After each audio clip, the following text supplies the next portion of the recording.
Subhanallah, inilah karomah luar biasa Syekh Nawawi Al-Bantani yang menggemparkan dunia dan makamnya tidak bisa digusur alat berat. Syekh Nawawi Al-Bantani dikenal sebagai ulama Nusantara yang diakui dunia karena karya-karyanya serta keluasan ilmu di bidang fikih, tafsir, akidah, tasawuf, dan ilmu keislaman lainnya. Karena kealiman dan keluhuran akhlaknya, Allah Subhanahu wa Ta'ala banyak memberikan karomah luar biasa kepadanya.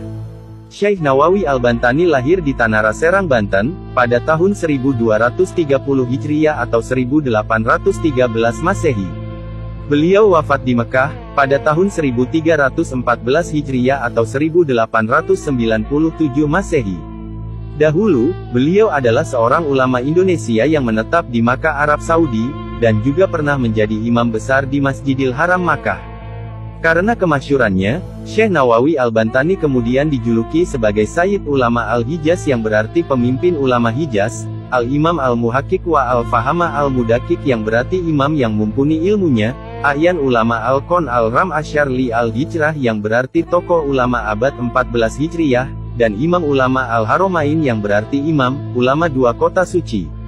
Berikut beberapa karomah luar biasa Syekh Nawawi Al-Bantani. Karomah yang pertama, yaitu menjadikan telunjuknya sebagai lampu. Pada suatu waktu, Syekh Nawawi pernah mengarang kitab dengan menggunakan telunjuk beliau yang dijadikan sebagai lampu. Beliau saat itu dalam sebuah perjalanan. Karena tidak ada cahaya dalam syukduf atau rumah-rumahan, sementara aspirasi tengah kencang mengisi kepalanya. Syekh Nawawi kemudian berdoa memohon kepada Allah Ta'ala agar telunjuk kirinya dapat menjadi lampu agar dapat menerangi jari kanannya yang digunakan untuk menulis itu. Kitab yang kemudian lahir dengan nama Maraki Al-Ubudiyah Syarah Matan Bidayah Al-Hidayah itu, harus dibayar beliau dengan cacat pada jari telunjuk kirinya. Cahaya yang diberikan Allah pada jari telunjuk kiri beliau itu membawa bekas yang tidak hilang. Karomah yang kedua, yaitu melihat Ka'bah dengan telunjuknya. Karomah beliau yang lain juga diperlihatkannya di saat mengunjungi salah satu masjid di Jakarta yakni Masjid Pekojan. Masjid itu dibangun oleh salah seorang keturunan cucu Rasulullah yaitu Sayyid Utsman bin Agil bin Yahya Al-Alawi. Masjid itu ternyata memiliki kiblat yang salah. Padahal yang menentukan kiblat bagi masjid itu adalah Sayyid Utsman sendiri. Kemudian, Sayyid Utsman kedatangan anak remaja yaitu Syekh Nawawi yang menyalahkan arah kiblatnya, kemudian kagetlah Sayyid Utsman. Debat argumen pun lalu terjadi. Saat kesepakatan tak bisa diraih karena masing-masing mempertahankan pendapatnya dengan keras, Syekh Nawawi meletakkan tangan kirinya ke bahu Sayyid Utsman, dan tangan kanannya menunjuk sesuatu. Kemudian, terlihatlah Ka'bah secara jelas tembus pandang dan menjadi bukti kalau kiblat Masjid Sayyid Utsman itu salah. Alhasil, Sayyid Utsman lantas tertakjub dan merubah arah kiblat masjid. Karomah yang ketiga, yaitu makamnya tidak bisa digusur dan mayat masih utuh.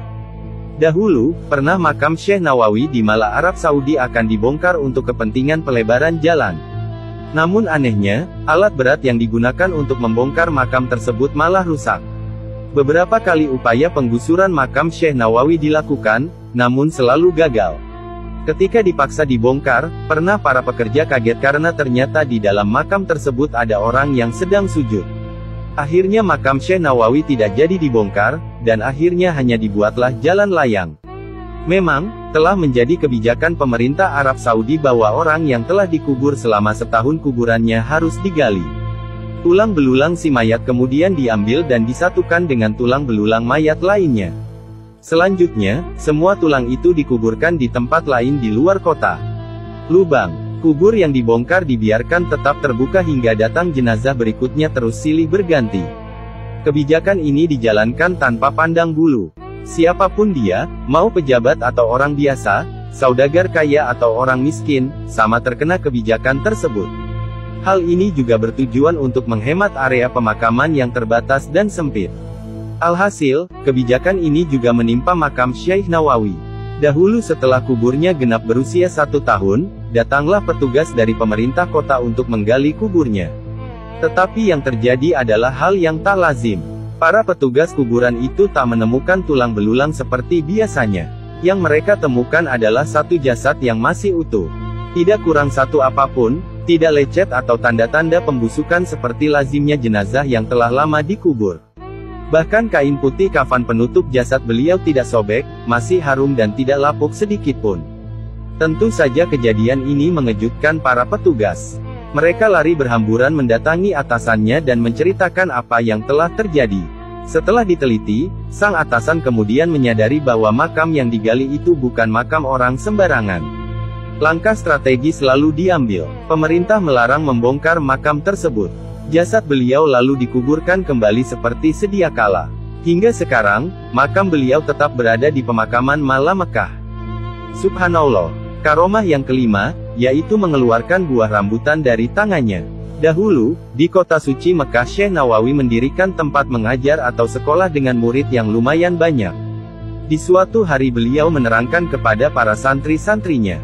Syekh Nawawi berkata, sunnah Islam kalau berbuka puasa itu hendaknya memakan yang manis-manis terlebih dahulu. Kalau di sini terdapat buah kurma, di tempatku ada yang tidak kalah manisnya dengan kurma.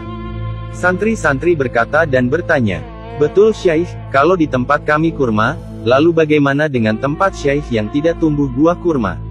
Syekh Nawawi berkata, sebentar. Syekh Nawawi langsung menyembunyikan tangannya ke belakang tubuhnya. Santri-santri pun sangat heran apa yang dilakukan gurunya tersebut dan terdengar di telinga para santri-santri suara seperti orang yang sedang mengambil buah-buahan dari pohonnya. Kemudian, Syekh Nawawi menyuguhkan buah rambutan yang persis seperti baru diambil dari pohonnya. Santri-santri pun sangat terheran-heran dengan apa yang dilakukan oleh gurunya tersebut. Nah ini yang aku makan pertama ketika berbuka puasa di tempatku, silahkan dicicipi. Kata Syekh Nawawi sambil membagikannya kepada para santri di kelasnya mengajar. Para santri pun langsung mencicipi dan sangat menikmati kemanisan buah rambutan yang diberikan gurunya itu.